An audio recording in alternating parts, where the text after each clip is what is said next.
Good evening once again, traveller. Again, it would seem that I am compelled to entertain you with another one of my many fables. No doubt as a child you were taught by your parents to be wary of strangers, and none come more dangerous than the stranger in the tale I have to tell you today.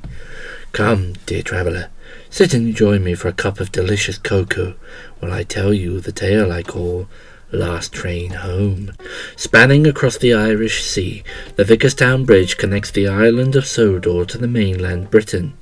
Usually, services from Sodor will terminate at Barrow Inverness, unless certain arrangements have been made between Sir Topham Hatt and the chairman of British Rail.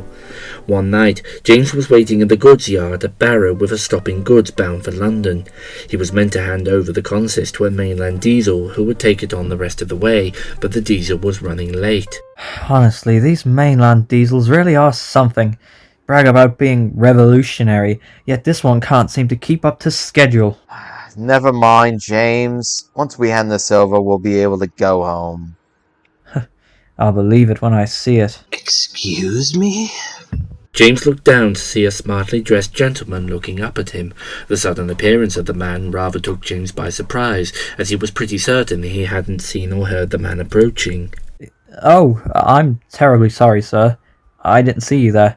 Before you say anything, sir, I know I should have gone already, only the diesel who's supposed to be taking over hasn't turned up yet. I fear you have gotten the wrong end of the stick, my friend. I'm not a manager or anything. I was just wondering, are you bound for Sodor by any chance? Well, like I said, I will be, once this blasted diesel turns up. Why do you want to know? It's just that I'm heading for Sodor as well. Only I missed the last train home. Is there any possibility you give me a lift across? Not really, sir.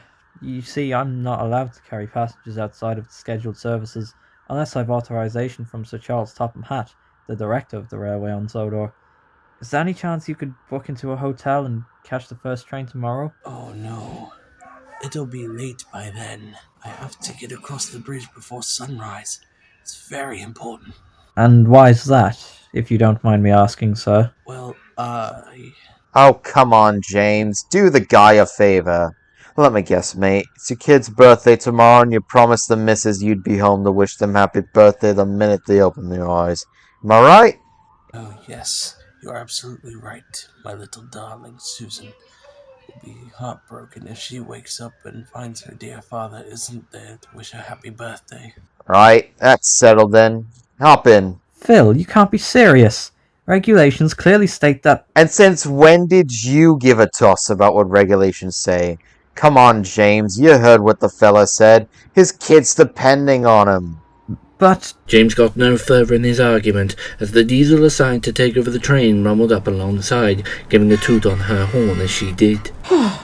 Sorry about the delay. Got held up at Dalton due to a foggy signal. Let me tell you, if you think your submarine signalmen are incompetent, they are nothing compared to the British Railway signalmen. Oh, that's alright. Well, as the relief's here, we can get going with our VIP. Come on, James, best piston forward. They made the switch, and soon James was trundling out of the yard with a smart gentleman in his cab. As they trundled along, the crew made small talk with their unexpected passenger. So, where do you live in Sodor?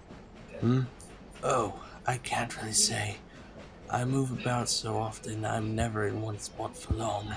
Kinda like being an engine driver, then. Sure, we've got a regular schedule, but that can always change at a moment's notice. How interesting. So what were you doing out on the mainland for? Business or pleasure?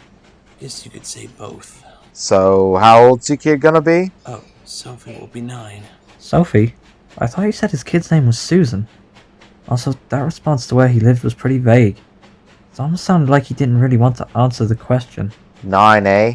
My daughter's the same age. Perhaps we ought to arrange a get-together. Oh yes, I'm sure Sarah will enjoy it. What? First Susan, then Sophie, and now Sarah? Either this guy is a terrible dad, or something's not right here. I love kids. There's nothing better than being a father, wouldn't you agree? Oh, absolutely. Incidentally, how many children do you have? 3. 2 girls and a boy. The oldest just turning 13. 13, you say? No doubt they'll be brimming with vibrant energy and glowing with perfect health. Yeah, I'd say that's about right. Do you know something? I really do think we should arrange for me to come around your house for dinner. Okay, that's it. I've had just about enough of this guy. I was going to drop him off at Vickerstown and make him get a cab, but he can forget it.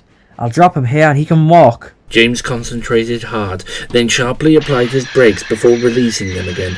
The jolt was so sudden and unexpected that the strange man lost his footing and fell from the cab. James's driver reacted quickly and shut off steam, causing James to come to a stop a few miles from the Sodrian end of the bridge. Well, that was a right stupid thing to do, James. You've thrown that bloke off the footplate. Phil, I'm so sorry, but if you'll just listen... Stow it. Listen, you. If that bloke's hurt and decides to sue, don't think for a moment. But James and his crew were suddenly interrupted by a spine-chilling, inhuman scream. They looked back along the bridge, and what they saw made their blood run cold. The gentleman was getting to his feet, but he had changed. His smart outfit was now ragged, and looked as if he'd been buried in it. His body looked gangrenous and decayed, but his face was what appalled them the most. On the left, he still bore the charismatic smile, but the right side of his face was skeletal and twisted into a demonic snarl. The thing fixed them with a cold, malevolent stare, and bellowed in utter fury. You pitiful fleshlings, have you no concept of thou hast done? Convey me across the waters. Convey me across the waters this instant I doth command thee. What in the fat controller's sacred name is that? You don't rightly know.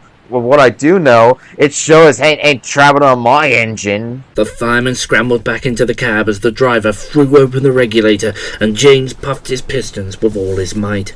They could hear the thing continue to screech and hurl obscenities and threats at them until it softly began to fade.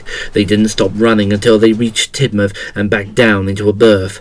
Most of the engines were asleep, except for Edward, who slowly eyed James up and down before speaking. What you saw tonight was Din Yen Gwenach. Din what? Din Gwenach.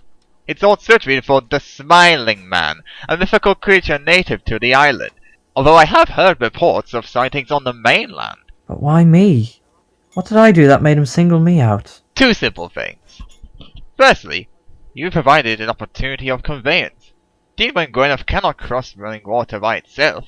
I'm not sure if it's the result of an incantation used in an attempt to banish it from the mortal realm, or if it's simply just a personal preference or phobia. Either way, to cross running water, it must seek the aid of someone willing to help it across.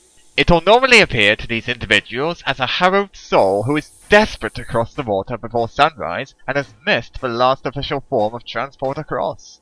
And the second thing? Sustenance. Once across the water, it will repay its host by draining the life force from them, leaving nothing but withered husks. Then, you mean... Yes, James. By ejecting him from your train, you've saved the lives of your crew and many across Sodor. What will happen now? If no one is foolish enough to pick it up, it will remain trapped in the middle of the bridge for the rest of its life. James still crosses the bridge. During the day, amidst the roar of the surf and the howl of the wind, he is convinced he can hear Din Yen Gwene deep within the underbelly of the bridge, damning him for imprisoning it on the bridge, and at night he powers across, ignoring all demands from the demon for him to stop.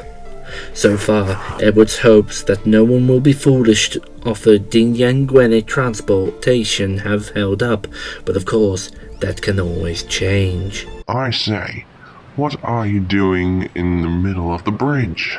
Oh, I'm trying to get to Sodor before sunrise. You see, it's a very funny story, but I missed the last train home. Well, traveller, I hope you will bear this warning in mind. You can always depend on the kindness of strangers, for a stranger is just a friend you haven't met. But then again, not all strangers have good intentions. Ah, the clock doth toll the hour, and summons me back to my work. I wish you safe travel on your journey, traveller, and remember my warning. Be wary of those you encounter on your way, especially if they mention that they happen to have missed the last train home.